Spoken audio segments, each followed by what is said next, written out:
हम असल में क्या करना चाहते हैं और हमारे इस जीवन का या हमारे इस कार्यक्रम करने का मकसद क्या है। यदि आपका और हमारा मकसद एक होता है तो आने वाले समय में हमारा साथ बड़ा लंबा होगा। हम कुछ और करना चाहते हैं, माँ बाप कुछ और चाहते हैं, स्कूल कुछ और चाहता है और बच्चे कुछ और चाहते हैं, तो फिर हम ज्यादा लंबे समय तक एक दूसरे के साथ आगे नहीं बढ़ पाएंगे। मेरा एकमात्र मकसद है आने वाली पीढ़ी को सही रास्ता दिखाना, क्योंकि जो मैं महसूस करता हूं, आज नहीं बचपन से महसूस करता आया हूं कि हमारे समाज में बच्चों के हिसाब से कुछ भी करने का रिवाज नहीं है। बच्चे सबसे पिछली कतार में खड़े होते हैं। माँ बाप की अपनी इच्छाएं हैं, स्कूल के अपने टारगेट हैं, सरकारों के अपने टारगेट हैं, पड़ोस की अपनी बंदिशें हैं, रिश्तेदारों के अपने हिसाब किताब हैं। इस सारी प्रोसेस में बच्चा कहीं नहीं है। हमसे पूछा गया था, हमसे कई बार चर्चाएं होती थी कि भाई देवेंद्र, जैसे बचपन में हम कोई शरारत करते तो माँ बाप कहते तुमको ये सब नहीं करना है। ठीक है जी, हम नहीं करेंगे। एक बार डांट पड़ी, फिर पिटाई हो गई, नहीं करा जी। उसके बाद कोई और शरारत की, उस पर भी बोला कि ये भी नहीं करना। फिर तीसरी, चौथी, पांचवी शरारत करते चले गए तो हमें कभी समझ नहीं आया कि हमारे माँ बाप हमसे असल में क्या चाहते हैं। हमने बोला कि एक काम कीजिए, आप हमें लिख करके दे दीजिए कि क्या क्या नहीं करना है। उसके बाद भी वो लिख करके नहीं दे पाए और फिर हम शरारत करने का कोई नया बहाना ढूंढ लेते, कोई नया तरीका ढूंढ लेते। हमें नहीं मालूम था कि उनको शरारत कहते हैं। हमें नहीं मालूम था कि वो चीजें समाज में नहीं करनी चाहिए, लेकिन हमें वो समाज में पहले से लोग करते हुए नजर आ रहे थे। अब एक बात बताइए, कोई भी बच्चा मां के पेट से गालियां देना सीखता है? सीख करके तो पैदा नहीं होता। उसने वो गाली कहां से सुनी है? पैदा होने के बाद अपने समाज से सीखी है। इसका मतलब वो गाली पहले से मौजूद है। वो गाली उससे बड़ी पीढ़ी ने पैदा करी थी, इजाद की थी, उसका आविष्कार किया था। क्यों जी? वो गाली तो बच्चे के बड़े बूढ़ों ने बनाई, तभी तो उससे पहले वो है। मैं गलत तो नहीं कह रहा हूं जी? अगर बच्चा कोई नशा करता है, वो नशा अपने मां के पेट से लेकर पैदा हुआ क्या, या समाज में पहले से है? पहले से है। अगर वो कोई अपराध कर रहा है, वो अपराध करने का तरीका भी समाज में पहले से मौजूद है। गलत तो नहीं कह रहा हूं? मतलब ये हुआ कि भाई बच्चे को तो कुछ नहीं पता कि सही क्या है, गलत क्या है। उसको तो समाज ने जो दिया उसने उसको ग्रहण कर लिया। अब एक सिंपल सा सवाल आपके बीच में पूछता हूं और उसका जवाब देना अपने हिसाब से। आप में से जितने बड़े बुजुर्ग बैठे हैं, कोई ऐसा है जो अपने माँ बाप की और अपने टीचर्स की, अपने शिक्षकों की और अपने समाज की नजरों में गिरना चाहता है? कोई है जो चाहता है कि वो रोज मार खाए, जो चाहता है कि वो रोज डांट खाए या उसके बारे में बुरा भला बोला जाए? कोई चाहता है?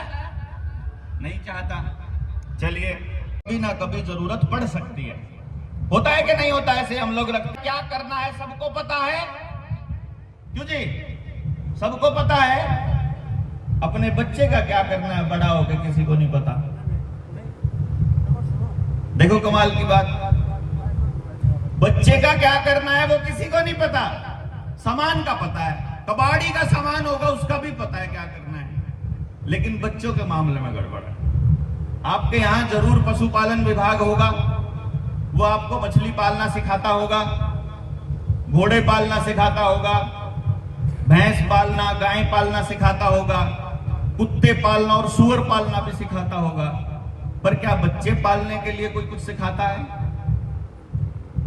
इसका मतलब समाज में इंसान का बच्चा जानवरों के बच्चों से भी पीछे रखा हुआ है हमने।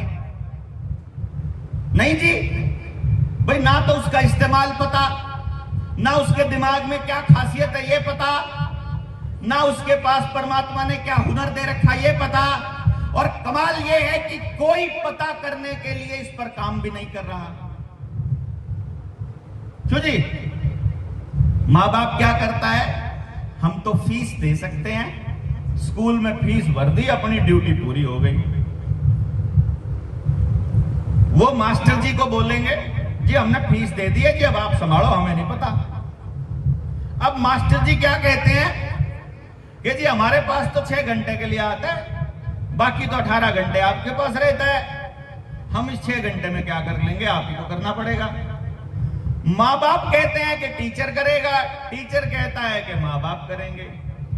दोनों के दोनों एक दूसरे के ऊपर ब्लेम करते रहते हैं कि वो हमारी नहीं सुनते, वो कहते हैं वो हमारी नहीं सुनते, और दोनों के दोनों एक दूसरे को कसूरवार ठहरा कर ये कहते रहते हैं कि कोई सुनता ही नहीं है तो हम क्या करें। और फिर बच्चों के बारे में कह देंगे टीचर तो 1 मिनट लगाएगा कहने में, देखो जी हम तो सबको बराबर पढ़ाते हैं, वो देखो उस बच्चे ने भी तो कर लिया, यही नहीं करता, हम क्या करें। है? अब एक कमाल की बात यह हो गई कि भाई कोई बच्चा अपनी क्लास में सेकंड नंबर पे भी नहीं आना चाहता, सब पहले नंबर पे आना चाहते हैं, लेकिन एक ही बच्चा आ सकता है पहले नंबर पर। तो ऐसा क्या क्राइटेरिया बनाया जाए कि कोई बच्चा सेकंड आए ही ना? कोई ना कोई तरीका तो होगा इसका। क्यों जी? अच्छा, एक मैं बच्चों के मामले में थोड़ा सा दूसरा काम कर लेते हैं। जंगल में एक रेस चल रही थी, वो बोले कि सारे जानवर इकट्ठे हो गए, सारे जानवरों के माँ बाप अपने अपने बच्चों को ले आए और ले आकर के बोले कि कंपटीशन है, देखेंगे कौन बच्चा फर्स्ट आएगा। उसमें कुत्ता भी है, भालू भी है, शेर भी है, और लोमड़ी भी है, बिल्ली भी है, हाथी का बच्चा भी है, मगरमच्छ भी है, मछली भी है। सबने बोला भाई कंपटीशन है, सारे भागो।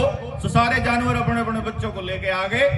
कंपटीशन रखा पहले नंबर पर कि जी पहला कंपटीशन होगा पेड़ पे चढ़ना है। तो हाथी कह रहा है अपने बच्चे को, तो चढ़ बेटा।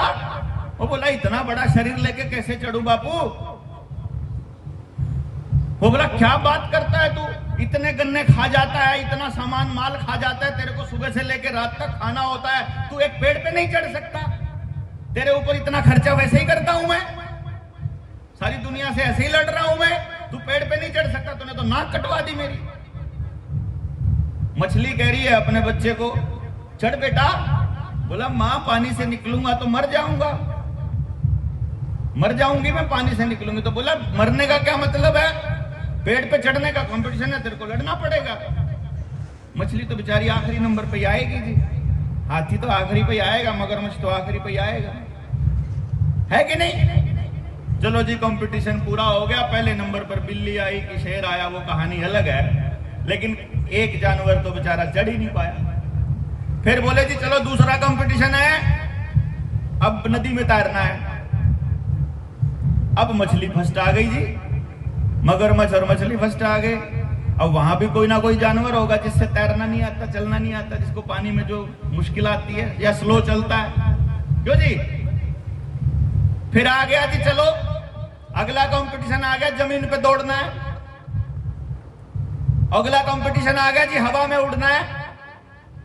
तो हवा में उड़ने टाइम कोई और फर्स्ट आ रहा है, जमीन पे दौड़ते टाइम कोई और फर्स्ट आ रहा है, पानी में तैरते समय कोई और, पेड़ पे चढ़ने का कंपटीशन है कोई और।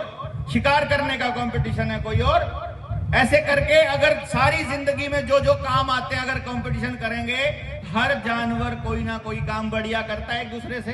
करता है कि नहीं करता है? सारे जानवर फर्स्ट आ सकते हैं, लेकिन सारे बच्चों को फर्स्ट आना चाहिए। आप ऐसा आप मानते हैं? क्यों जी?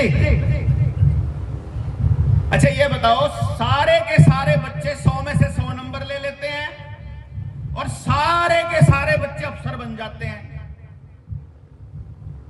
अब चल जाएगा समाज? भाई सबके सब अफसर बन जाएं, कुर्सी पे बैठ के बोले अब हम अफसर बन गए हैं, समाज चल पड़ेगा? समाज में खेती करने के लिए भी आदमी चाहिए, समाज में कपड़े सिलने के लिए भी चाहिए, कपड़ा बनाने के लिए भी चाहिए, समाज में खाना बनाने के लिए भी चाहिए, खाना उगाने के लिए भी चाहिए, जूते बनाने के लिए भी चाहिए। आपको समाज में प्रत्येक तरह का काम चाहिए। इंजीनियर भी चाहिए, मिस्त्री भी चाहिए, मैकेनिक भी चाहिए और साइंटिस्ट भी चाहिए। चाहिए कि नहीं चाहिए? तो सब बच्चे एक ही काम करें वो सबसे बढ़िया है, या सब बच्चे अपनी अपनी पसंद का काम करें वो बढ़िया है? कौन सा बढ़िया रहेगा? अगर बच्चे अपनी अपनी पसंद का काम करेंगे तो बढ़िया रहेगा। अब वो पसंद कैसे पता चलेगी? अगली लड़ाई यहां पे आ गई। ये पता चल गया सारे फर्स्ट नहीं आ सकते, ये भी मान गए कि सबको फर्स्ट आना भी नहीं चाहिए, जो जैसा बना है वो वैसा रहेगा तो ज्यादा बढ़िया रहेगा। अब ये भी पता चल गया कि सब तरह के काम चाहिए। इसका मुंह किधर रोल कर दो, ये हवा आ रही है। क्यों जी? इसको बंद कर दो। अरे हो जाएगी गर्मी, कुछ नहीं फर्क पड़ता। आवाज ये सुड़ सुड़ तो नहीं आएगी कम से कम। इसको बंद कर दो ना, ये आगे से बटन रहे इसके। हाँ ठीक है, इतना शोर आ रहा है, देखिए अब ठीक आ रहा है ना? बस तो पहले शोर शोर शोर। अभी देखो ये जो आवाज आ रही थी, इसमें से कुछ लोग ऐसे होंगे आप में से जिनको ये आवाज कानों में चुभ रही होगी। वो हाथ खड़े करो जरा, किस किस के चुभ रही थी ये वाली आवाज? 1 2 3 हाथ खड़ा करो। ये इसलिए जरूरी है, आपके बच्चों के काम की चीज है ये, ऐसे नहीं पूछ रहा। जिसको ये इसकी हवा की आवाज चुभ रही थी कानों में, वो हाथ खड़े करो। ये वाले लोग, चलिए। मतलब ये है कि ये आवाज सबको परेशान नहीं कर रही थी, कुछ लोगों को कर रही थी। यही तो समझाने की कोशिश कर रहा हूं कि एक हालात में किसी को फर्क पड़ता है, किसी को फर्क नहीं पड़ता है। सेम सिचुएशन में हमारा दिमाग अलग अलग काम करता है, क्योंकि हमें अलग अलग दिमाग दिया है परमात्मा ने। अब जो बात चल रही थी पहले, उसी पे आ जाते हैं। सब लोग ये मान रहे हैं कि सबको बराबर काम, एक ही काम नहीं करना है, सबको अलग अलग काम करने हैं। यहां पर भी आपकी सहमति हो गई है मां बाप की कि बच्चे को उसकी पसंद का काम करना चाहिए। अब सवाल ये आया है, बच्चे को उसकी पसंद पता कैसे चलेगी? चलिए, एक माँ बाप है, वो अपने बच्चे से बहुत प्यार करते हैं। आप में से कितने लोग हैं जो अपने बच्चों से प्यार करते हैं? हाथ खड़ा करके बताइए। ये जो आधा हाथ खड़ा करते हैं, आधा प्यार करते हैं? चलिए, सभी लोग अपने बच्चों से प्यार कर रहे हैं, ये ऐसा मैं मानते हैं।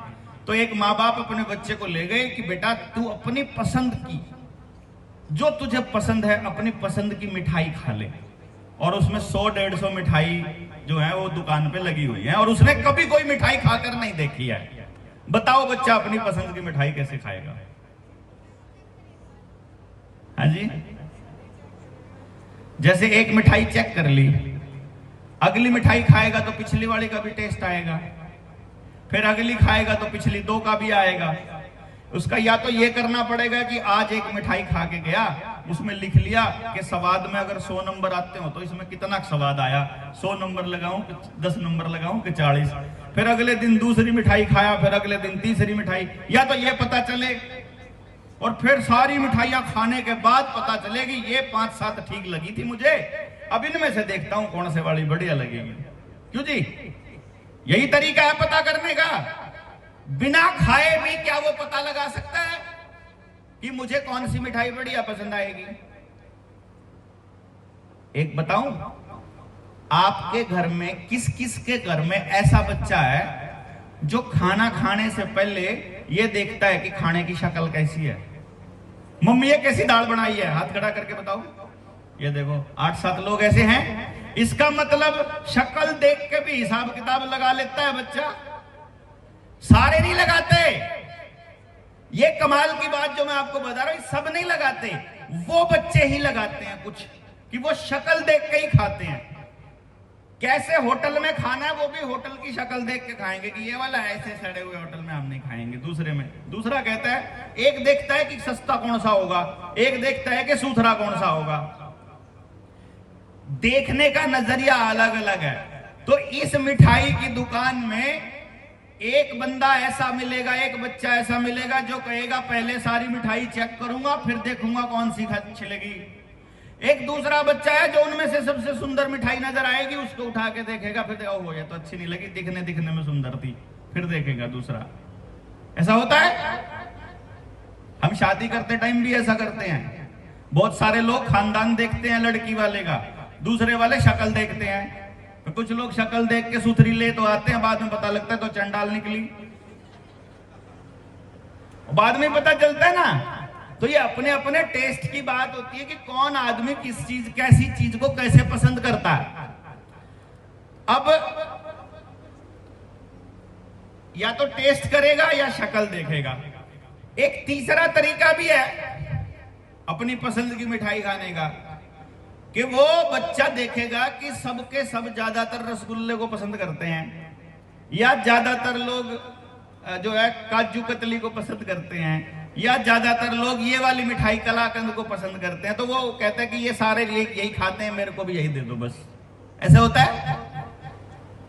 होता नहीं है? 10वीं के बाद बेटा क्या करेगा कि ज्यादातर लोग नॉन मेडिकल लेते हैं, ज्यादातर लोग जो है ना, ये तो भाई इतने नंबर वालों को तो ये वाला सब्जेक्ट मिल गया, इतने नंबर वालों को, ऐसे बोलते हैं ना। ये मिठाई के सिलेक्शन में भी यही होता है, घर बनाना हो तो भी यही होता है, शादी करनी हो, लाइफ पार्टनर ढूंढना हो तो भी यही होता है कि ज्यादातर लोग क्या कर रहे हैं। होता है कि नहीं तरीका? इन तीनों में से बढ़िया तरीका कौन सा है भाई? चेक करके खाना, शक्ल देख के खाना, या ज्यादातर लोग जो कर रहे हैं वो सब करना, इनमें से बढ़िया कौन सा? क्योंकि यहां पर आपका बच्चा करियर चूज करेगा, जब अपनी जिंदगी का मकसद चूज करेगा तो वो काम आएगा। बताइए इनमें से बढ़िया तरीका कौन सा? चेक करके खाना। तो इसका मतलब अपने बच्चे को अगर नॉन मेडिकल दिलानी है या मेडिकल दिलानी है तो पहले चेक करके दिलवानी चाहिए। अपने में से कितने दिलवाते हैं चेक करके? एक भी नहीं। क्यों जी? 10वीं क्लास तक आपने चेक करके दिलवाया।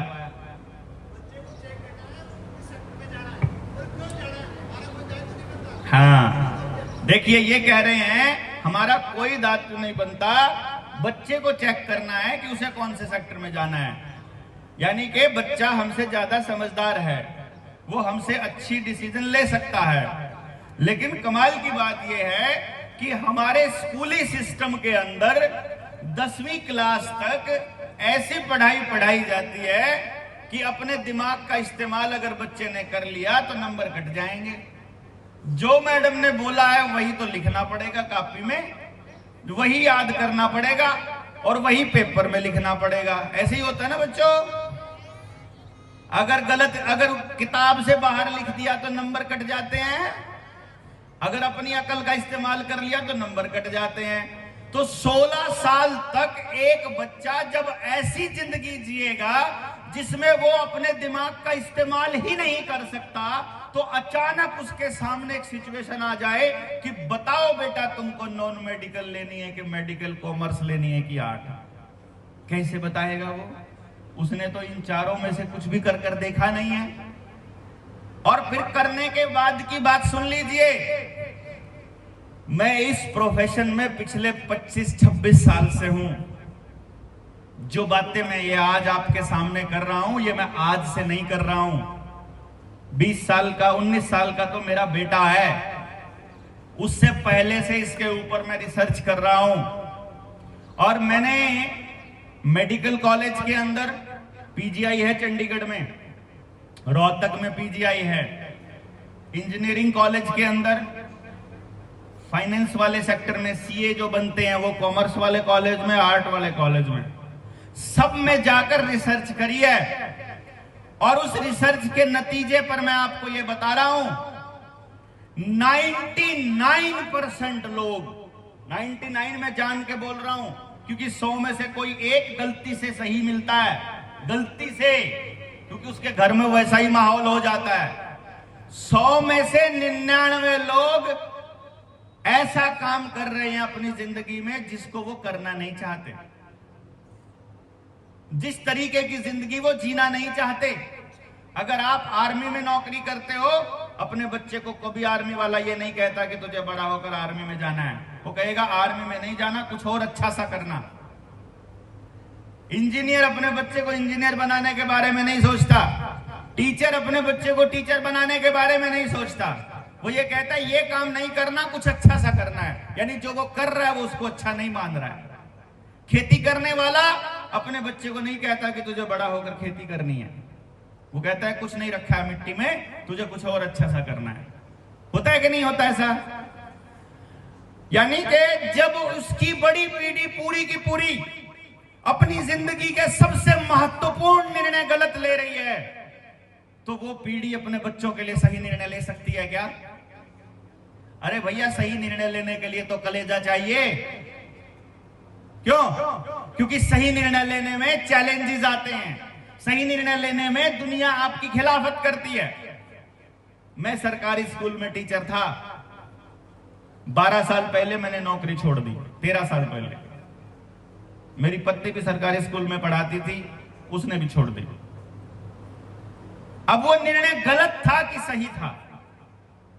अगर आज की सिचुएशन देखी जाए तो बच्चों को रोजगार नहीं मिलता है, उस टाइम पर भी नहीं मिलता था। उस टाइम पे टीचर लगने की जो नौकरी का रेट था वो 10 से 15 लाख रुपए में नौकरी लगती थी, जो सेटिंग होके जो नौकरी लगती थी।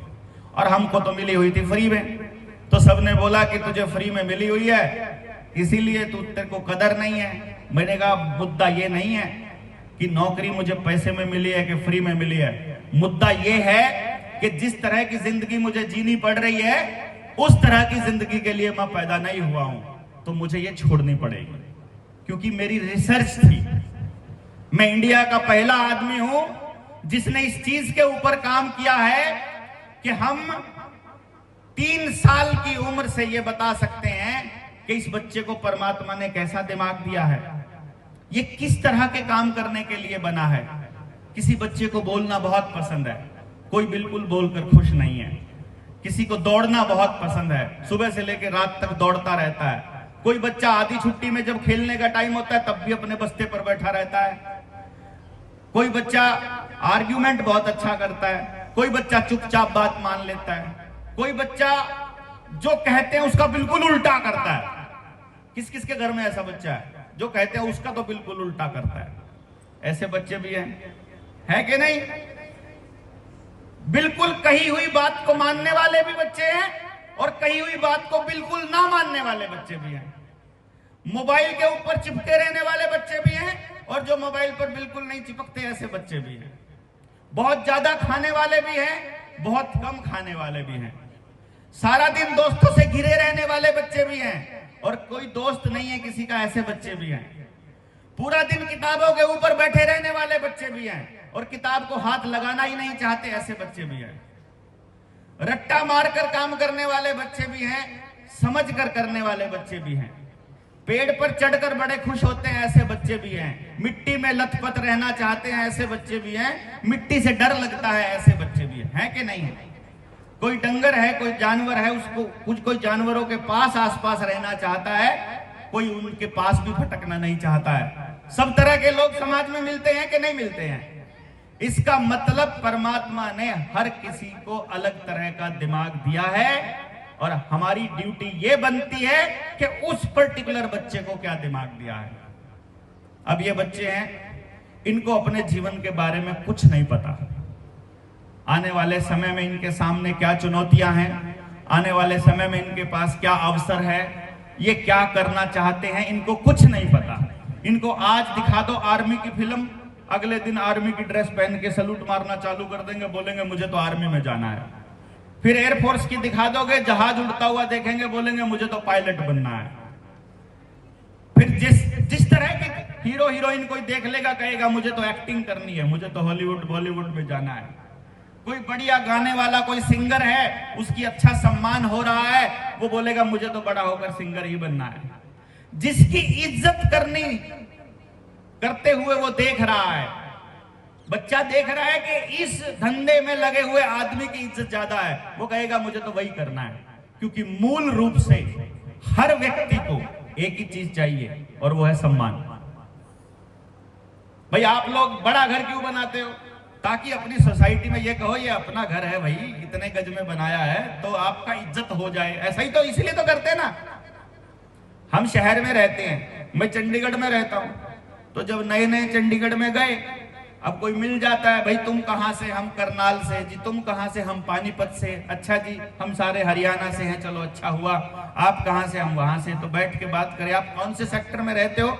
हम जी इस सेक्टर में रहते हैं। आप कौन से सेक्टर में रहते हो? इस सेक्टर में। अच्छा तो अपना मकान बनाया हुआ है? नहीं जी किराए पे है। जिसने बना रखा होता है ना, वो जान जान के पूछता है अपना मकान है कि किराए पे? अगला आदमी जब किराए पे बोलता है तो ऐसा लगता है जैसे वो शर्मा रहा है बताते हुए कि मैं किराए पे रहता हूं। उसको बेइज्जती फील होती है। फिर जो औरत है वो घर आकर के पति को कहती है, ना जी अपना घर तो होना ही चाहिए, रोज रोज किराए पे अच्छा नहीं लगता है। होता है कि नहीं होता है? किराए पे कहते हुए हमें शर्म आती है। और जब हम कहते हैं ये हमारा घर है, हमारा घर भी छोटा होता है तो लगता है थोड़ा बड़ा होना चाहिए, थोड़ी इज्जत ज्यादा मिलेगी। हम ब्रांडेड कपड़े, महंगे कपड़े इसलिए पहनते हैं, शायद हमें इज्जत इससे ज्यादा मिलेगी। हम गाड़ी बड़ी इसलिए लेते हैं, हमें लगता है कि शायद इससे हमें इज्जत ज्यादा मिलेगी। ऐसा होता है ना? हमें लग रहा होता है कि मेरा बच्चा इस स्कूल में पढ़ेगा तो बेइज्जती की बात है, इस स्कूल में पढ़ेगा तो इज्जत की बात है। क्यों जी? सुबह से लेकर रात तक हमारे बच्चे के कितने नंबर आए, ये भी हमारे लिए इज्जत बेइज्जती की बात है। हमारा बच्चा कौन सी नौकरी करता है, ये भी इज्जत बेइज्जती की बात है। लड़की हमारे घर में बच्चे की शादी में दहेज कितना लेकर आई, ये भी इज्जत बेइज्जती की बात है कि नहीं है? बताओ। यानी कि पूरी जिंदगी हम कोई भी काम कर रहे हैं, उसके पीछे मूल में दो चीजें हैं। एक एक्सेप्टेंस यानी स्वीकार्यता कि समाज ने हमको स्वीकार कर लिया है। भाई हम पहले चोरी क्यों नहीं करते थे, और आजकल चोरी डकैती या फिर लूटपाट इतनी ज्यादा क्यों हो गई है? क्योंकि पहले अपराध करने वाले की समाज में स्वीकार्यता नहीं थी। भ्रष्टाचार करने वाले आदमी को इज्जत की नजर से नहीं देखा जाता था। बहू बेटी की तरफ गलत नजर से देखने वाले को इज्जत की नजर से नहीं देखा जाता था, इसलिए कोई आदमी वो काम नहीं करता था। आज टेलीविजन के माध्यम से ऐसा दिखा दिया कि आप गांव में भी शादी कर लोगे तो कोई बुरी बात नहीं है। अब वो कानून इस तरह के बना दिए कि हम कोई भी गलत काम करते हैं तो ऐसा लगता है कि समाज का सत्यानाश हो गया है, और हम एक्सेप्ट कर लेते हैं, इसीलिए वो अपराध बढ़ते रहते हैं। अगर नशा बेचने वाले आदमी की इज्जत से देखना बंद कर दो, मान लो समाज ये कह दे कि ये नशा बेचता है, इसके घर में कोई रिश्ता नहीं करेगा, इसको कोई इसका हुक्का पानी बंद कर दो, इसको कोई नहीं बेचेगा। इसका मतलब समाज में कोई भी इंसान, चाहे बच्चा हो चाहे बड़ा हो, एक ही चीज चाहता है कि मैं स्वीकार कर लिया जाऊं और मेरा समाज में सम्मान हो। तो जितना भी काम वो करते हैं उसी सम्मान के लिए करते हैं। यही करते हैं कि नहीं करते हैं? क्यों जी? जरा बताइएगा, क्योंकि यहां से एक रास्ता निकलेगा कि हमको अपने बच्चों को किस रास्ते पर लगाना है। आपके बच्चा पहले नंबर पर आता है, उसका ज्यादा सम्मान होता है, क्योंकि स्टेज पे बुलाया जाता है, ये फर्स्ट आया है, उसको इनाम मिलता है बड़ा। सेकंड नंबर पर आने वाले को इनाम मिलता है उससे थोड़ा छोटा, तीसरे नंबर पर आने वाले को उससे मिलता है छोटा, और उससे आगे वाले को बिल्कुल नहीं मिलता है, और फेल होने वाले की बेइज्जती की जाती है। इसीलिए फिर हमें उस बच्चे के नंबरों से फर्क पड़ता है। क्यों जी? इसीलिए पड़ता है ना। अगर समाज में ऐसा हो जाए कि स्कूल के दौरान पढ़ाई के समय जब वो बच्चा पढ़ रहा है, स्कूल के पास कोई ऐसा सिस्टम हो जो उस बच्चे के टैलेंट का पता लगा ले स्कूल में एंटर करते ही, और जो उसके अंदर टैलेंट है उसको निखारने के ऊपर काम करना चालू कर दे, और माँ बाप उसमें मदद कर दे, और पूरा समाज मिलकर ऐसा सिस्टम बना दे कि उस बच्चे को उसके अंदरूनी टैलेंट के हिसाब से ही काम मिल जाए, तो कैसा रहेगा? और बच्चा चाहे मिस्त्री बने, बच्चा चाहे टेलर बने, बच्चा चाहे किसानी करे, बच्चा चाहे कुछ भी करे, अगर वो इज्जत से, ईमानदारी से समाज की भलाई के लिए काम कर रहा हो तो उसको पूरी इज्जत मिलती हो, क्या फिर भी रिश्वत देकर कोई आदमी दूसरी नौकरी करेगा या अपनी पसंद का काम करेगा? फिर तो आदमी अपनी पसंद का काम करेगा ना। कि क्या फर्क पड़ता है इस वाले काम में कम पैसे मिलते हैं, जो पैसे मिलते हैं ईमानदारी के तो हैं, मेरी मेहनत के तो हैं। अगर मेहनत की कदर ज्यादा हो जाए और बेईमानी को अगर हम तिरस्कार की नजर से देखने लग जाएं, फिर कोई आदमी बेईमानी और भ्रष्टाचार करके बड़ी गाड़ी लाकर शान से खड़ा हो पाएगा? फिर नहीं खड़ा हो पाएगा। फिर असली इंसान की कदर होनी शुरू हो जाएगी, तो हमारे बच्चे इंसान बनने की तरफ चलेंगे। यदि आपने पैसों की कदर ज्यादा करी, गाड़ी और पैकेज की कदर ज्यादा करी, तो फिर बच्चे पैकेज के लिए अपने माँ बाप को भी भूल जाएंगे, जो कि आज हो रहा है। आपने आपका बच्चा पढ़ने के लिए बाहर भेजा था, कॉलेज में गया, कोई पैकेज मिल गया, अब वो कंपनी का नौकर बन गया है, अब वापस मुड़कर गांव में नहीं आता है। आपके गांव का कोई कलेक्टर बन गया था, कोई डीसी बन गया, कोई एसडीएम बन गया, कोई नेता बन गया, कोई मंत्री बन गया, वापस आकर गांव के लिए कभी कुछ किया? किसी ने भी कुछ किया आज तक? बताओ तो जरा सोच कर देखो, किसी ने नहीं किया। गांव का बच्चा कलेक्टर, हमारे गांव का बच्चा डीसी है वहां पर, अच्छा डीसी है, गांव के लिए कुछ किया? कुछ नहीं किया, क्योंकि गांव ने उसके लिए कुछ नहीं किया।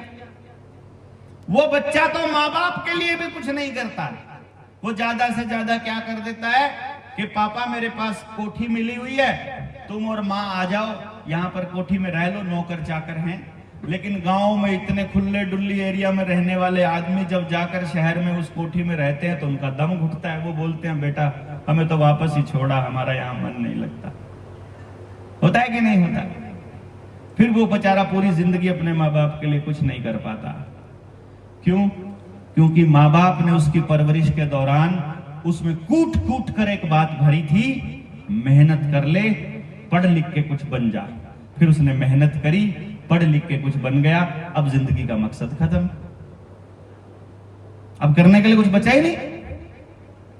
भाई हम नौकरी लग गए थे, एक रास्ता ये था कि पूरी जिंदगी नौकरी करते रहें, तनख्वाह आती रहे, रिटायरमेंट के टाइम पर रिटायर हो जाएं और फिर समाज को अलविदा कहकर एक घर बना ले, एक गाड़ी ले ले, बच्चों की शादी कर दे, बस हो गई जिंदगी पूरी। एक तो ये रास्ता था। एक दूसरा रास्ता भी था कि जिस समाज से लिया है, जिस गांव से का खाया है, उस गांव को वापस रिटर्न करें। वापस बड़े होने के बाद अपने हुनर से, जो अपने पास हुनर है, हम गांव को वापस कुछ कर पाए उसके लिए। दूसरा रास्ता ये है। ये दूसरा रास्ता कौन बच्चा अपनाएगा? ये दूसरा रास्ता केवल वो बच्चा अपनाएगा जिस बच्चे को अंदर से ये महसूस होता हो कि समाज ने मेरे लिए कुछ किया है। जिस बच्चे को ये महसूस ही नहीं होगा, जिसको लगता है कि फीस मेरे माँ बाप ने दी है और मेहनत मैंने करी है, समाज ने तो कुछ किया ही नहीं, फिर वो बड़ा होकर समाज के लिए कुछ करेगा क्या? कुछ भी नहीं करेगा। फिर आपका पैकेज 5 लाख का है या 5 करोड़ का, कोई फर्क नहीं पड़ता। समाज के आप किसी काम के नहीं हो, क्योंकि समाज में चल रही बुराइयों के खिलाफ आप बोलने की हिम्मत नहीं करोगे, क्योंकि आपकी नौकरी चली जाएगी। सच के साथ खड़े होने की आपकी हिम्मत नहीं होगी, क्योंकि जो चोरी डकैती करने वाला आदमी पॉलिटिशियन है।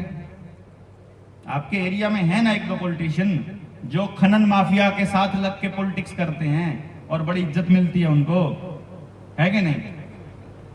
हमारे जाटों के परिवार से है ना?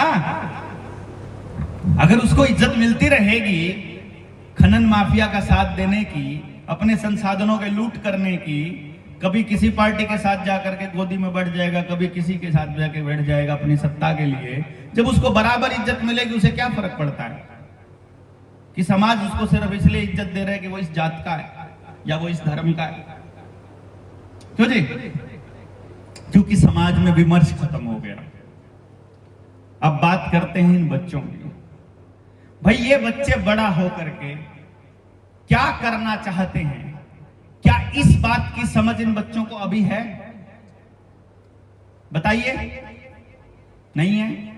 इनके बारे में निर्णय लेंगे दो तरह के लोग, दो लोग, एक उसके माँ बाप, दूसरे उसके स्कूल के टीचर्स। इनको जैसे मैंने बताया था कि अलग अलग मिठाइयां खाकर देखी हो, क्या इन्होंने अपने जीवन में वो काम करके देखा है? भाई डॉक्टर बनना चाहता है एक बच्चा बड़ा होकर के। मैं आपको एक इंसिडेंट बताता हूं, इसको बड़ा गौर से समझिएगा, बहुत काम की चीज है। पिताजी प्रोफेसर हैं कॉलेज में और मां स्कूल टीचर है और बेटी डिप्रेशन में है। मेरे पास आते हैं, किसी ने बताया कि यार देवेंद्र बलारा के पास चले जाओ, तुम्हारी बेटी के डिप्रेशन का इलाज उनके पास है, क्योंकि वो कारण ढूंढ लेंगे। मैंने कहा कि किस वजह से डिप्रेशन में है बेटा? उसने बोला जी 2 पेपर अटेम्प्ट कर लिए हैं पीएमटी के, एमबीबीएस में एडमिशन नहीं हो रहा। पिताजी कह रहे हैं कि तुझे बेटा डोनेशन वाली सीट पे दिला देंगे, क्या फर्क पड़ता है, 35-40 लाख रुपए लग जाएगा। वो कहती है नहीं, मुझे एडमिशन लेना है तो फ्री की सीट पर लेना है। ड्रॉप करके अगले साल फिर तैयारी कर रही हो, तो 2 साल में जब एडमिशन नहीं मिला है तो पहले वाले साल में जो रैंक आया, अगली बारी उससे भी पीछे, उससे भी कम नंबर आए। तो अब उसको डर ये है कि अगर मैं तीसरे साल भी तैयारी करूंगी, अगर इससे भी कम नंबर आए तो मेरा क्या हाल होगा? इससे अच्छा तो पहले वाले पे ही ले लेती। अब वो डिप्रेशन में आ गई बच्ची। मेरे पास वो आए, मैंने उसकी एक रिपोर्ट बनाई, उसका दिमाग चेक किया, देखा मैंने कि इस बच्चे का, मैंने उसके माँ बाप को बोला कि ये बच्चा तो मेडिकल लाइन के लिए तो बना ही नहीं है, डॉक्टर बनने के लिए तो बना ही नहीं है, ये डॉक्टरी तो करेगा तो खुश भी नहीं रहेगा। आपने देखे होंगे ना कि डॉक्टर जो मरीज की शक्ल देख के उनका मुंह चढ़ जाता है, इस टाइम क्यों आए? अरे भैया बीमारी टाइम देख के थोड़ी आती है। आदमी तो तभी जाएगा ना डॉक्टर के पास जब उसको दर्द होगा। अब उसको 10 बजे चले जाओगे, डॉक्टर का मुंह चढ़ जाता है मरीज को देख के। भाई डॉक्टर को तो खुश होना चाहिए कि भाई मुझे किसी की सेवा करने का मौका मिला। लेकिन यहां डॉक्टर इसलिए खुश नहीं होते कि सेवा करने का मौका मिला, वो तो सुबह सुबह क्या करते हैं। अब भैया एक बात सोचो, जिसको 1 करोड़ रुपया लग के जिसने एमबीबीएस करी है, वो चाहेगा कि आप स्वस्थ रहो या वो चाहेगा आप बीमार रहो? तो उसका 1 करोड़ रुपया तो तभी पूरा होगा ना जब आप बीमार रहोगे।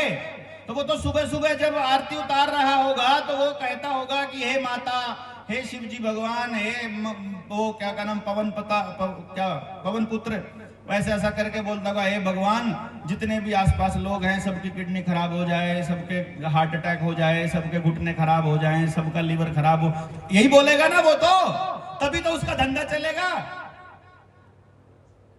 क्यों? क्योंकि पैसा खर्च करके डॉक्टर बना है अगला, तो सबके बीमार होने की दुआ मांगेगा अगला। अब वो डॉक्टर अगर बना है सेवा करने के लिए, तो उसके अंदर से भावना आएगी कि भाई मुझे सेवा करने का मौका मिला है, पैसा ना भी मिले कोई बात नहीं। फिर वो पैसे दे करके डॉक्टर नहीं बनेगा, फिर तो वो शरीर को समझेगा और डॉक्टरी वाला काम चालू कर देगा।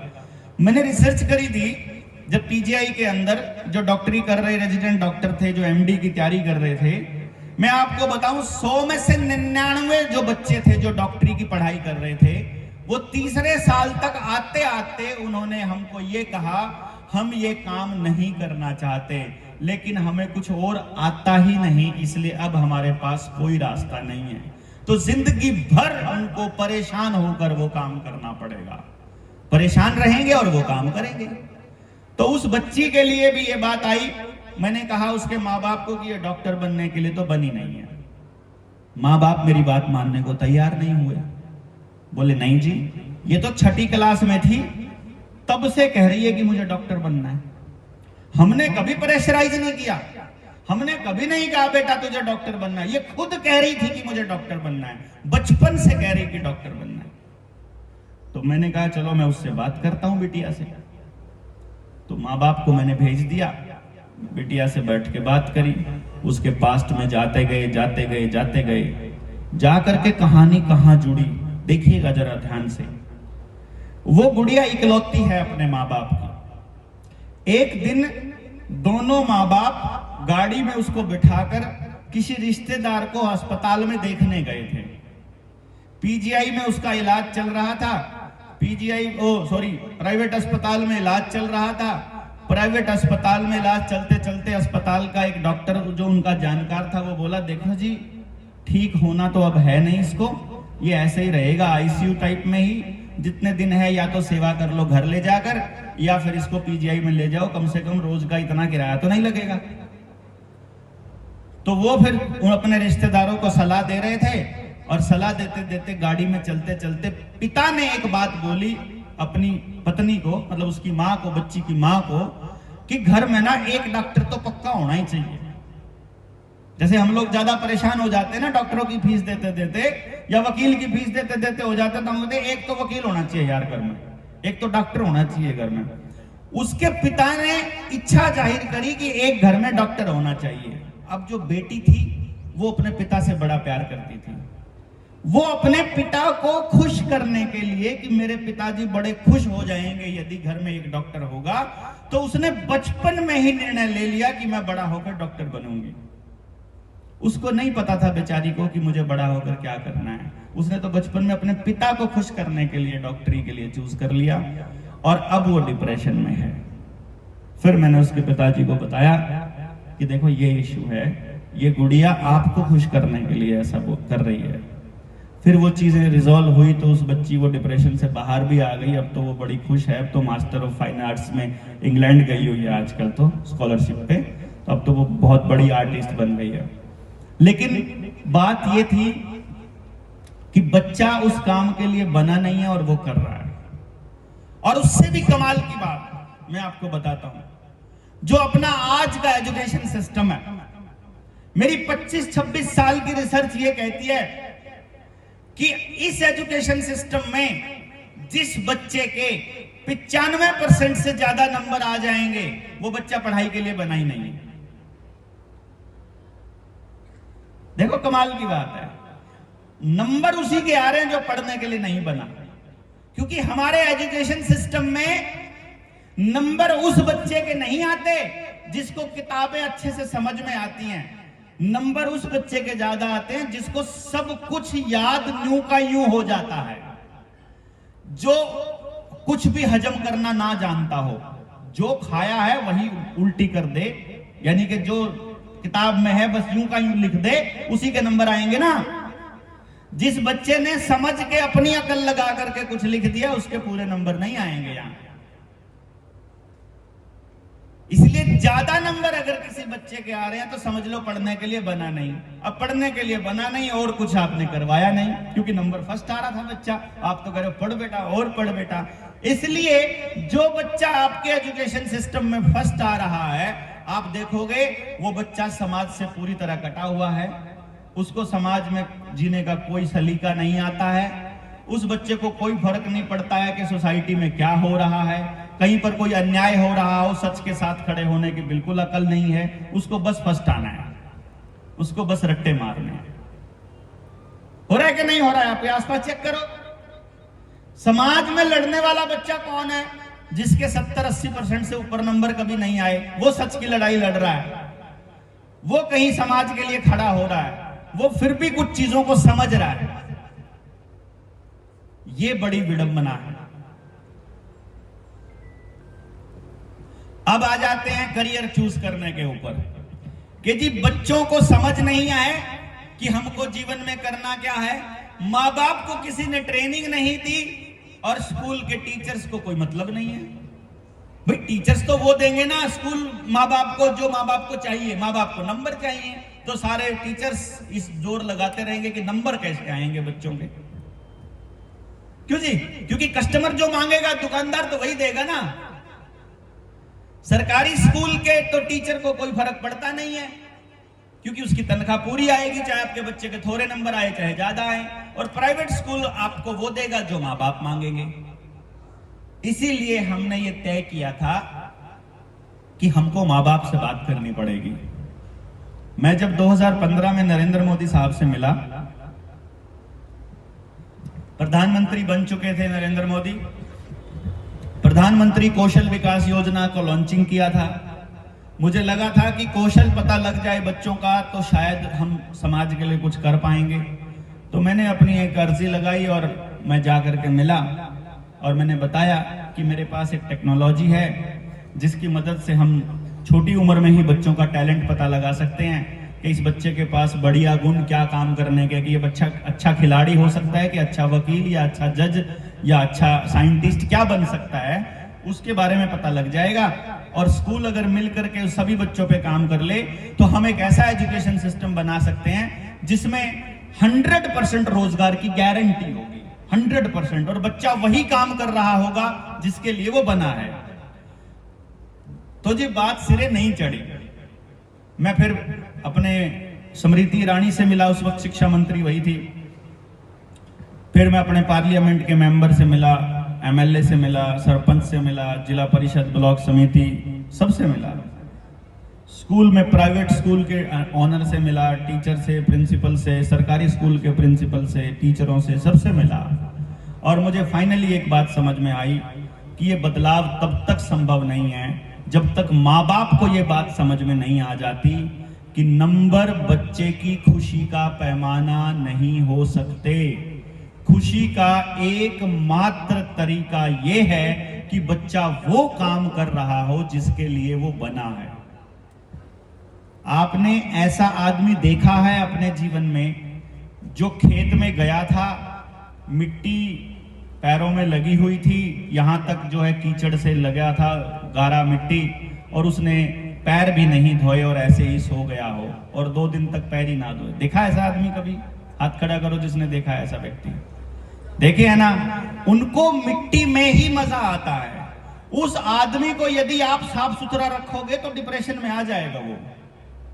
उसको पानी में, मिट्टी में, पेड़ों में, जानवरों में ही मजा आएगा। वो बना ही उस चीज के लिए है। आपने ऐसी महिलाएं देखी होंगी जिनको नए नए व्यंजन बना के खिलाने का शौक होता है, देखी होंगी? किस किस ने देखी है ऐसी लेडीज? है ना, किस किस को शौक है? और आपने ऐसी लेडीज भी देखी होगी जिनको अगर 2 मेहमान आ जाएं तो बोलेंगे मैं रोटी बनाने के लिए रखी हुई हूं क्या, मैं तुम्हारी नौकरानी हूं। ऐसी भी देखी हैं, हमने देखी हैं। समझे नहीं? मतलब दोनों तरह के हैं। जिसको खाना बनाना पसंद है वो भी हैं और जिनको खाना बनाना बिल्कुल पसंद। अब सोचो आप, जिसको परमात्मा ने उसी काम के लिए बनाया है वो अगर वही काम करे तो खुश रहेगा, और उसको वो करना पड़े जबरदस्ती तो दुखी रहेगा सारी जिंदगी। अगर खुश रहोगे आप अपने काम से तो 24 घंटे वही काम कर सकते हो। मैं जो ये काम कर रहा हूं, जो ये मतलब समाज को जगाने का काम कर रहा हूं, ये अगर मैं दुखी होकर करूंगा तो परेशान हो जाऊंगा ना, अगर मजबूरी में करना पड़े। ये मैं तभी कर सकता हूं जब मेरे अंदर से इसकी प्रेरणा आती हो, और अंदर से प्रेरणा केवल तब आएगी जब मैं इसी तरह के काम करने के लिए बनाऊं। तो इसलिए हमारे बच्चों की खुशी, ऐसा नहीं होता है कि खुशी केवल अफसर बन के ही हो आएगी। एक बात सोचकर देखिए, अगर अफसर बनकर खुशी मिलती तो कोई आईएएस कभी भी सुसाइड नहीं करता। आईएएस और आईपीएस तो कभी अपराध ही नहीं करता ना, क्यों जी? लेकिन ये तो केस मिले हैं। अगर पैसे से जिंदगी की खुशी मिलती फिर तो धीरूभाई अंबानी के दोनों बेटे कभी अलग होते ही नहीं। वो तो कभी उनके घर में लड़ाई नहीं बचती, क्योंकि पैसों की तो कोई कमी थी नहीं। मतलब फिर तो पैसे वालों के घर में कोई दुख होएगा ही नहीं, फिर तो गरीब आदमी कभी हंसेगा ही नहीं। लेकिन आपने देखा होगा, खुशी का अमीरी गरीबी से कोई लिंक नहीं है। आपके घर में थोड़े पैसे हैं या ज्यादा पैसे हैं, इस बात से फर्क नहीं पड़ता है। क्यों पड़ता है? क्या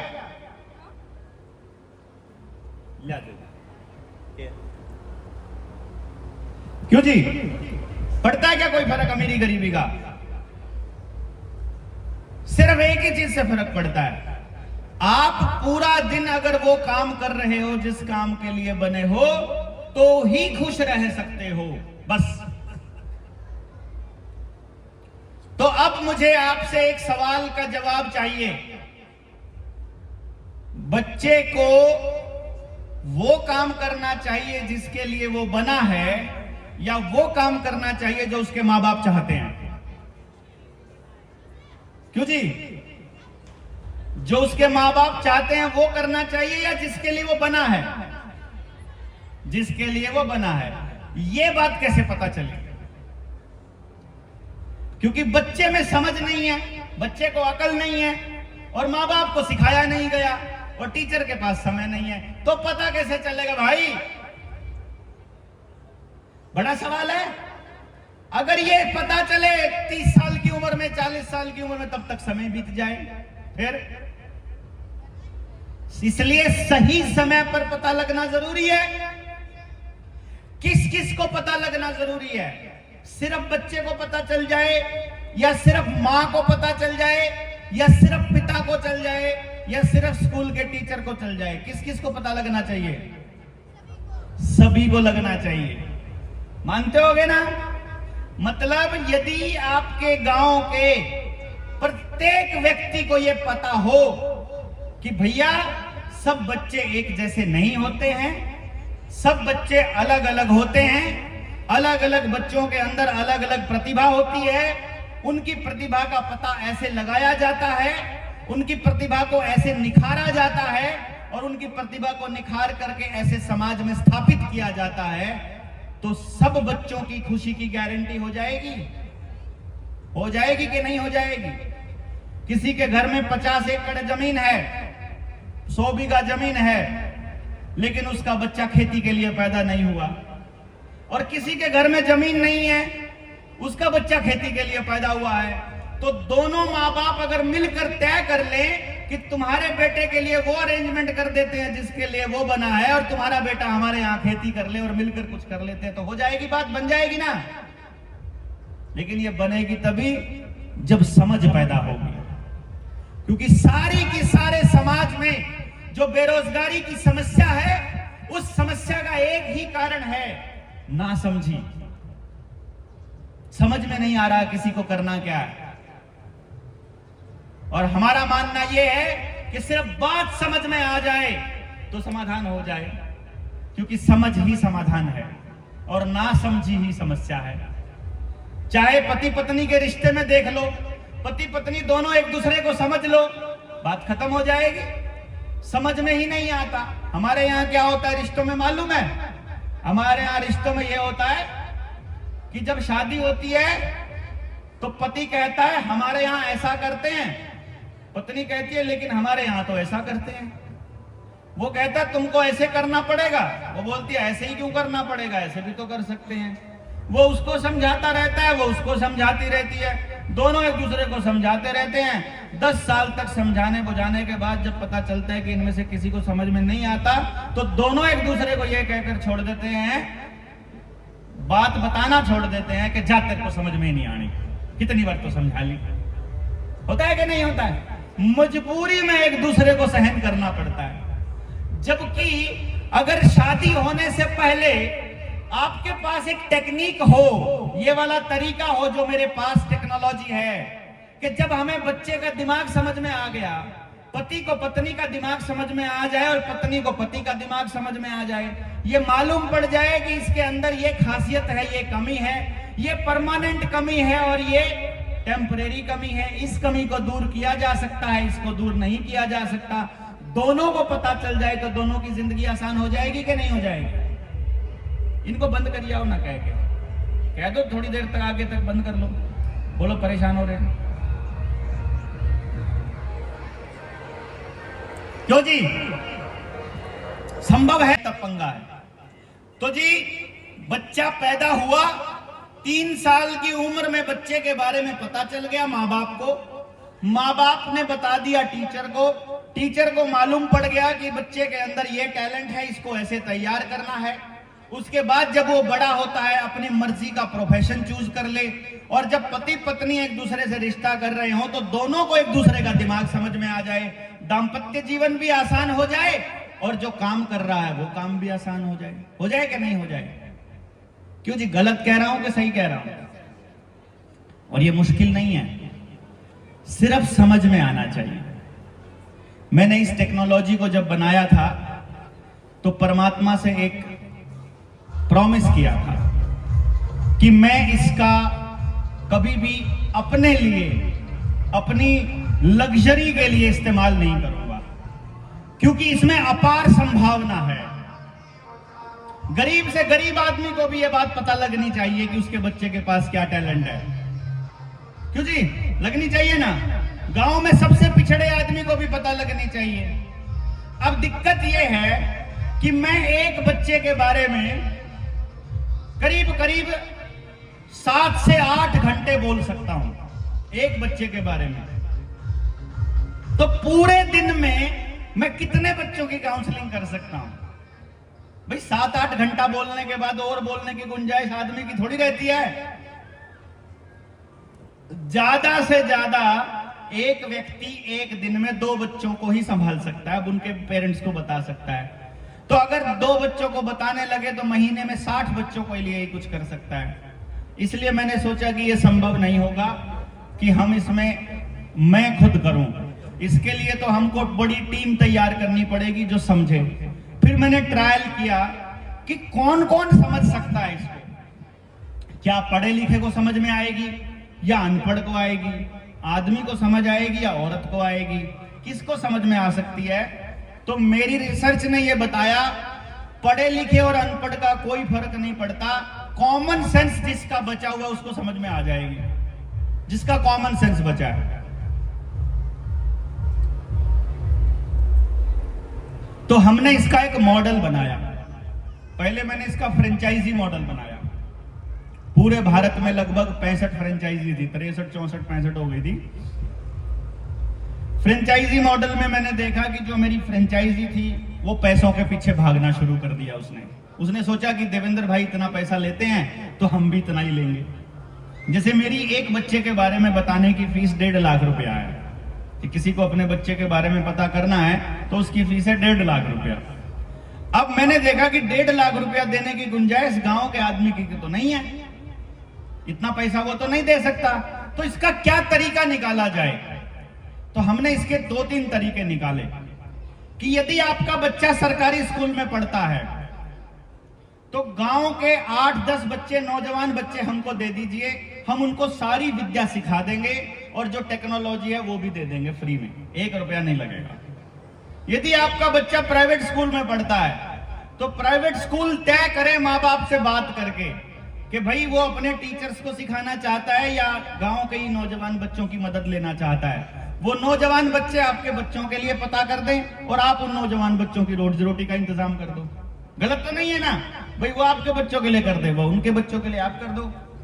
और तीसरा तरीका यह है कि पूरा गांव मिल करके यदि इस मिशन में आगे आता है तो गांव के लोगों को समझाना हमारी जिम्मेदारी, गांव के नौजवान बच्चों को यह टेक्नोलॉजी बताना ये हमारी जिम्मेदारी, और उनको फिर समझा करके ये टेक्नोलॉजी देना वो भी हमारी जिम्मेदारी। 1 रुपया गांव से हम नहीं लेंगे कभी भी, किसी से भी। व्यक्तिगत किसी को अपने बच्चे का लाभ चाहिए तो लगेगा भाई, किसी को व्यक्तिगत चाहिए। इसीलिए हमने ये मॉडल सिर्फ शहरों के लिए रखा कि शहर से कोई आदमी अपने बच्चे के लिए आएगा तो जी उसको तो लगेगा, या कोई एक व्यक्तिगत कोई व्यक्ति अपने बच्चे के लिए आ रहा है तो उसके तो लगेंगे पूरे चार्ज, या कोई पूरा गांव अगर करना चाहता है तो फिर पूरे गांव को समझाने का कोई पैसा नहीं। इस तरह से हमने इसको आगे बढ़ाया। इस मुहिम में अभी रिसेंट में इस मुहिम में 8 जुलाई को मेरे अपने पैतृक गांव जहां मेरा जन्म हुआ, मेरी जन्मभूमि, वहां से मैं एक शिक्षा क्रांति यात्रा की शुरुआत कर रहा हूं। यहां से जाने के बाद अभी राजस्थान से अभी हम गुजरात जाएंगे। गुजरात से जब मैं वापस जाऊंगा वापस जाने के बाद अपने गांव से शुरू करेंगे हम इसको, क्योंकि पिछले 8-9 साल से 2016 में मैं अपना इंस्टीट्यूट बंद करके निकला था कि भाई ये बिना गांव के लोगों को जगाए बात नहीं बनेगी। तो एक काम करते हैं कि गांव के लोगों को समझाना शुरू करते हैं।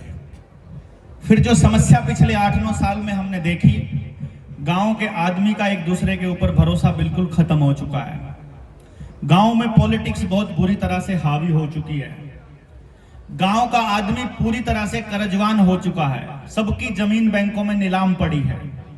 गांव के आदमी के पास रोजगार बिल्कुल नहीं है। उसके हर घर में बीमारी एंटर कर चुकी है। कोरोना वाले इंजेक्शंस लगे थे आप लोगों के, पहले मैंने राजस्थान में देखा था। राजस्थान में कभी बीमारी नहीं देखी थी मैंने। अब राजस्थान के हर घर में बीमारी आ चुकी है। किसी के घुटनों में, किसी के कंधों में, कोई हार्ट अटैक से जा रहा है, कोई ब्रेन हेमरेज से जा रहा है, कोई नपुंसकता, कोई बांझपन, लेडीज में पीरियड्स में बहुत दिक्कत आ रही है। ये सब के सब सारी समस्याएं अब आने लगी हैं। हिमाचल और राजस्थान का आदमी मैंने सबसे निरोगी देखा था, लेकिन अब वो समस्या यहां भी आ चुकी है। तो ये हमारे हरियाणा के एरिया में बहुत ज्यादा है। कोई घर ऐसा नहीं है पूरे गांव में जहां बीमारी नहीं है। तो सारा पैसा, जो भी वो पैसा कमा रहा है, या तो उसके बच्चे की पढ़ाई पर खर्च हो रहा है या फिर उसके मेडिकल के खर्चों पे खर्च हो रहा है। ऊपर से जमीन में पेस्टिसाइड डल चुका है, बिना बाजार के बीज के उसके खेत में नहीं होता है। अब तो पानी का बिल भी आने लग गया है, बिजली का बिल आता है वो अलग से, गाड़ी की किस्तें आती हैं वो अलग से, पेट्रोल डीजल का खर्चा है वो अलग से। मतलब अब तो हर चीज के ऊपर बहुत ज्यादा पैसा खर्च हो रहा है। तो गांव का प्रत्येक व्यक्ति, हर गांव का प्रत्येक व्यक्ति अपनी सारी गाड़ी कमाई कंपनियों को दे रहा है। तो गांव को मजबूत करने की दिशा में और गांव के अंदर ही 100% रोजगार लागू करने की दिशा में हमें गांव को बड़े लेवल पर जगाना होगा। ये सोच करके फिर हमने ये सोचा कि भाई जो अपनी जिंदगी के 15 साल निकाल करके हम चले थे, उसमें से 9 साल हो गए हैं लोगों को जगाते हुए। अब 6 साल और हमको ऐसे ही भौंकना है, अगर चलते जाना है, लोगों को समझाना है, तो फिर उसका कुछ समय अपने गांव से शुरू किया जाए। तो जहां जहां लोग हमसे जुड़े हुए हैं पूरे भारत में, वहां वो लोग अपने अपने गांव से शुरुआत करेंगे कि जो हम अपने गांव में कर रहे हैं वही वो लोग उनके गांव में करेंगे, रेप्लिकेट यूं का यूं, और फिर हर गांव के लिए एक ऐसा मॉडल तैयार होगा। हमारा जो आपके बीच आने का मकसद है वो ये है कि आप लोग तय कीजिए, आप लोग इस विद्यालय के प्रांगण को इसका जरिया बनाना चाहते हो या अपने गांव को इसका जरिया बनाना चाहते हो। क्योंकि जब तक स्कूल के लेवल पर ये चीजें तय नहीं होंगी कि हमको बच्चे किस दिशा में लेकर जाने हैं, हम अपने बच्चों को अंधे कुएं में डालते रहेंगे। आपने अपना बच्चा कंपनियों की नौकरी करने के लिए पैदा नहीं किया है। आपने अपना बच्चा किसी की नौकरी करके पूरी जिंदगी नौकर बनने के लिए पैदा नहीं किया है। यदि आपका बच्चा ऐसा काम नहीं कर रहा है जिससे उसको ये महसूस होता हो कि मैं अपने जीवन के लिए, अपने परिवार के लिए और अपने समाज के लिए उपयोगी नहीं हूं, यदि उपयोगी हूं, यदि उसे मालूम ही नहीं है कि वो किसी उपयोगी है, वो कोई काम करने लायक है, तो भाई उसके जीवन का मकसद क्या है? फिर तो कीड़े मकोड़ों की तरह पैदा हुआ है, अपना खाया कमाया और मर गया, फिर तो उसका कोई उपयोग ही नहीं है। इंसान होने का मकसद तब पूरा होता है जब वो यहां आने के बाद इस प्रकृति, अपने समाज, इस आसपास के माहौल को उससे बेहतर बनाए जैसा उसको मिला था।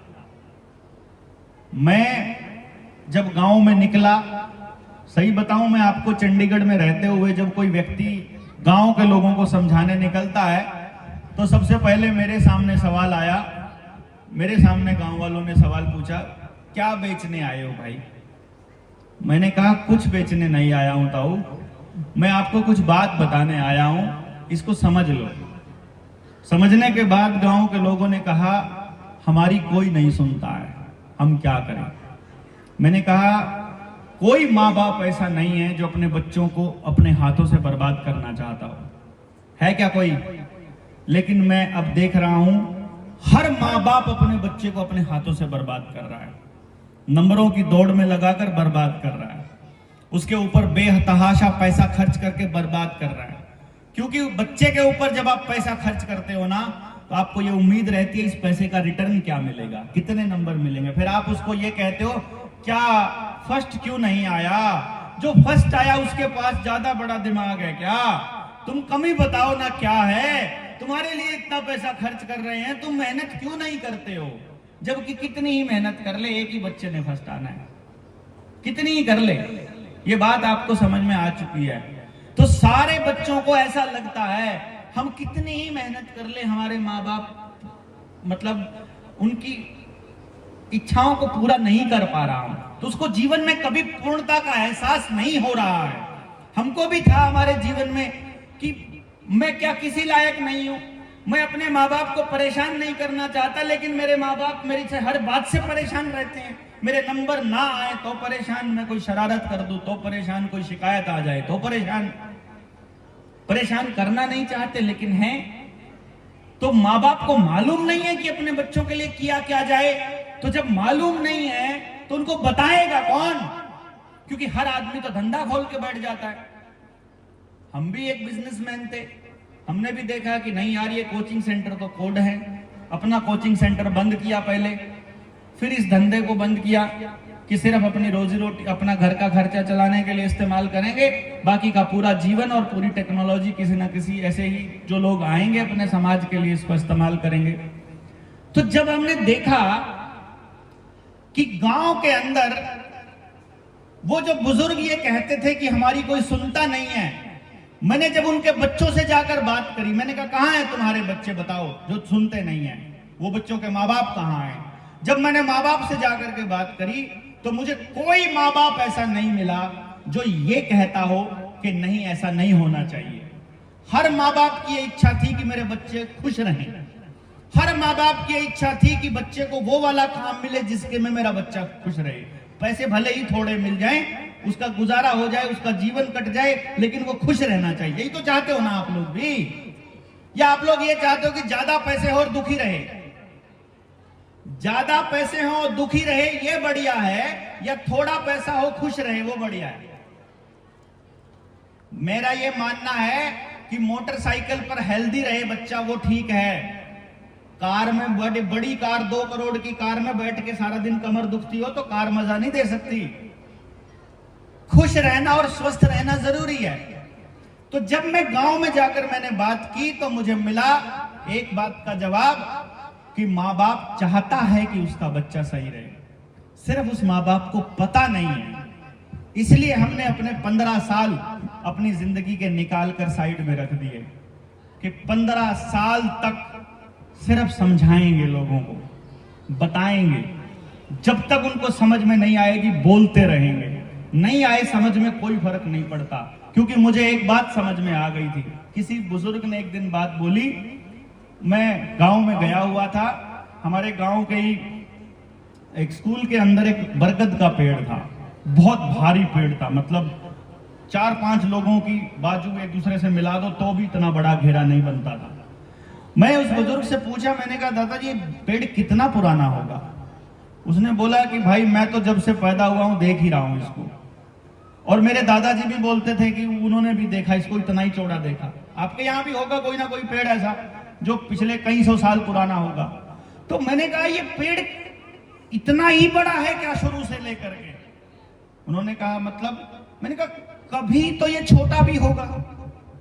बोला हाँ। मैं कहा जब ये पेड़ बरगद का बीज रूप में होगा तो वो इतना सा होगा। बरगद के पेड़ का बीज कितना सा होगा? वो गुल्लर में निकलता है जो, वो कितना सा होता है? तो मैंने कहा जब ये बीज रूप में इतना सा होगा और आज ये इतना विशालकाय हो चुका है, तो इसी प्रकार से जो हमारी बात का बीज है आज इतना सा है। आज लोगों को समझ में नहीं आ रहा, आज इतना सा बीज है, लेकिन जब ये बीज पेड़ बनेगा, जब चारों तरफ इस बीज के अंकुर फूटेंगे, तो मैं समझता हूं ये खुशहाली का जंगल बनेगा पूरे देश के अंदर, और चारों तरफ एक ऐसा माहौल होगा जहां माँ बाप इसी चीज की लड़ाई लड़ रहे होंगे कि मेरा बच्चा वही करे जिसके लिए वो बना है। इसीलिए इस समझ को, इस नॉलेज को हम यहाँ बिखेरना चाहते हैं। और यही लेकर के सपना फिर हम पूरे भारत में घूम रहे हैं कि कहीं कोई मिल जाए, कोई लोग जो इस बात को समझते हों और वो इस टेक्नोलॉजी को लेने के लिए तैयार हो जाएं और अपने गांव के ऊपर इम्प्लीमेंट करने को तैयार हो जाएं। ये विद्यालय अगर चाहता है इसको इम्प्लीमेंट करना, आप लोग अपने गांव में चाहते हो इम्प्लीमेंट करना, आप लोग अपने घर में चाहते हो इम्प्लीमेंट करना, कोई बड़ी साइंस नहीं है। टेक्नोलॉजी मैं दे दूंगा, बेसिक ट्रेनिंग आप घर में बैठ के कर सकते हो, कहीं नहीं जाना, आपको घर में बैठ करके कर सकते हो।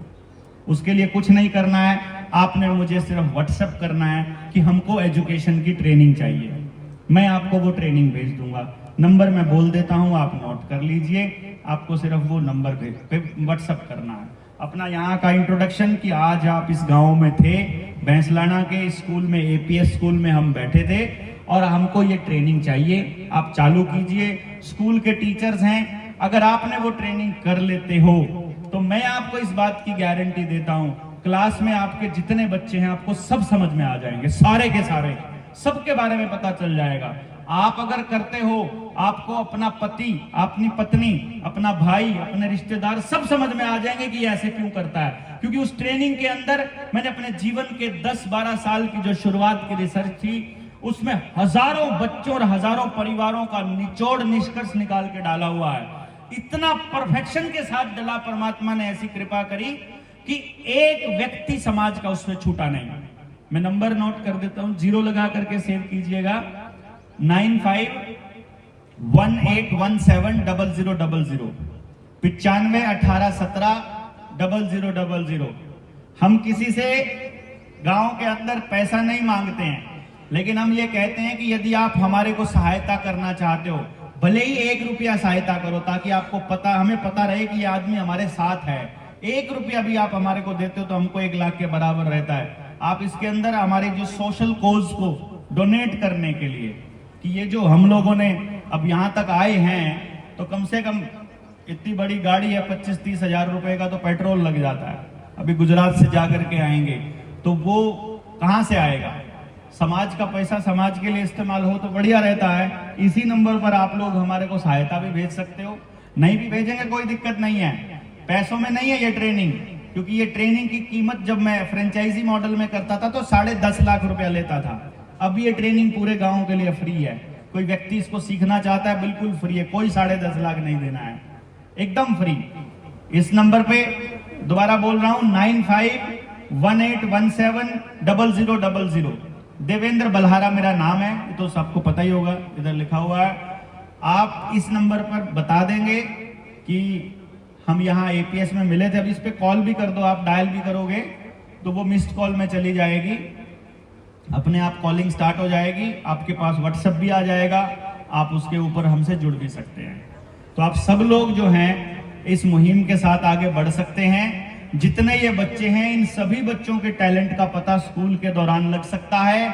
इन सभी बच्चों के लिए स्कूल में ही वो व्यवस्था हो सकती है कि जो स्पोर्ट्समैन बनने के लिए पैदा हुआ उसके लिए, खिलाड़ी के लिए किस तरह से आगे बढ़ा जाए, जो साइंटिस्ट बनने के लिए पैदा हुआ उसके लिए किस तरह का माहौल बनाया जाए, कोई लेखक बनने के लिए, कोई कलाकार बनने के लिए, कोई डांसर बनने के लिए, कोई वकील बनने के लिए, कोई जज बनने के लिए, कोई शेफ बनने के लिए, कोई टेक्निकल काम करने के लिए, कोई इंजीनियर बनने के लिए, कोई डॉक्टर बनने के लिए, कोई टेक्नीशियन बनने के लिए, कोई किसी भी तरह के, बहुत सारे दुनिया में हजारों काम हैं जो हमने पूरी लिस्ट की हुई है। जिस काम के लिए वो बच्चे बने वो पता चल जाएगा।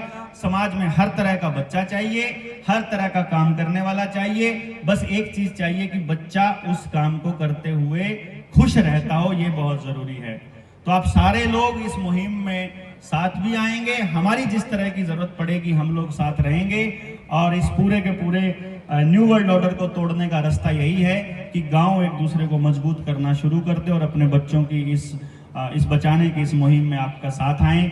ऐसी कामना के साथ आप सब लोग आए, इतना शांतिपूर्वक सुना और हमारा साथ दिया, इसके लिए बहुत बहुत धन्यवाद। जय हिंद, जय भारत।